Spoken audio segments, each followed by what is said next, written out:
Hello there, my name is Patrick, and you have just entered the Gameverse.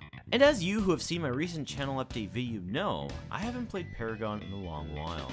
But now that I'm back and really excited to try the game out again, I began to do my research, so I knew what was going on in the current meta and game. And boy, was I surprised to learn about a little update called Monolith. Well, okay, maybe it's not so little. The title sort of gives it away. This update claims to change the very foundation of the game, an update that, and I quote the developers here, changes everything.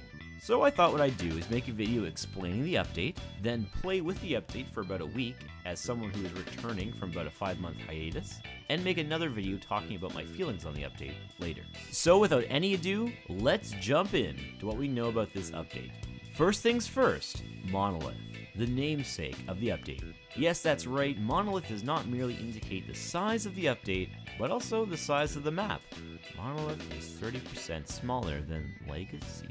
Wait, what? Well, strange name choice, but okay. Why are they making the map smaller? Maybe a question that you asked yourself just there. Maybe not, but maybe you did. Well, it has the same reasoning behind it as much of this update does. Epic wants Paragon to be a fast-paced, action-oriented MOBA. A smaller map means less room to be split up, more chances to run into enemies, and quicker paths to towers, jungles, cores, etc. Combine this with the other changes and the gameplay is about to speed up a lot. The other big change with Monolith? The shadow pads are gone, removed. Epic said that they wanted the shadow pads to give that same fog of war feeling that RTS games have, to be that unknown, what's sitting there waiting for me on the other side, or inside. They said it never really became what they wanted it to be, so they didn't put them in Monolith. Instead, Monolith has something called fog walls. You'll never guess what it is. Yes, it's literally a wall of fog that no one, not even a ward, can see through the other side.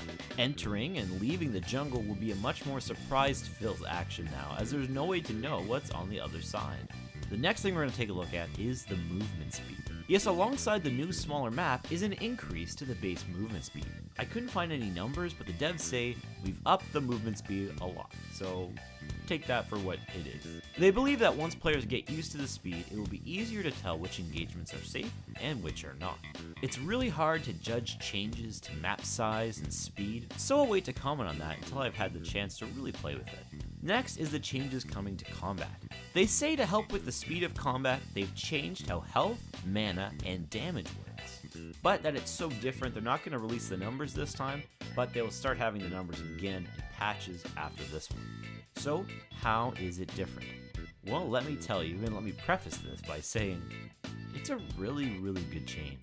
The entire concept around physical and energy damage, well, it's been removed. No more will you be building for physical damage, defense, or energy damage boosts. Instead, now we have basic damage and ability damage. That means no matter what character you're playing, your basic attacks deal one type of damage, your abilities deal another type of damage. So if you're building a tank or adding some tankiness to your character, you will instead be building either basic or ability defense, and that carries also over to penetration. In a strange twist, however, there isn't a basic and ability damage card. Instead, it is unified under a new stat simply called Power. Equipping a card that ups your power will increase the main stat for your character significantly, and the secondary one nominally. The examples Epic gives is that for Gideon, a power card will increase mainly your ability damage, while the same card on Murdoch would increase mainly his basic damage. Epic added that they may add cards that increase only ability damage, or do, and I quote, cool things to your basic attacks. I wonder what they mean by cool things, because that could be really awesome. All in all, it's a pretty interesting change and a nice streamline for the game. I never liked the concept of energy versus physical. It's just too much to keep track of, and there's too many unknowns. How could you ever build for a defense you don't know what you're going to be up against? So, I think this is a great change, but I could see some not liking it. What do you think? Let me know your opinions down in the comment section. Another stat that's gone down the drain along with energy and physical? Cooldown reduction. But I thought they were trying to speed up the game. We've dramatically reduced most of the cooldowns in the game. Oh, well never mind. Well, this seems like a perfectly expected change to come with their goals for this patch. They make a statement that mana has been devalued in the game for a long time, but that will no longer be the case. Abilities with lower cooldowns will take more mana, meaning you're gonna find your characters running out of mana more and more if you don't build for it. Don't take mana potions, and spam your abilities. Honestly, this change is great. It gives room for skill to shine. It has more of an impact in teamfights.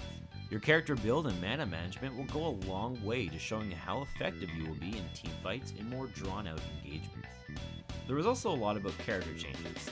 Basically, every single hero was reworked. They also mentioned that the old way of classifying heroes, ranged, caster, and fighter, well, they've been done away with, and instead heroes have traits, which basically describe their playstyle.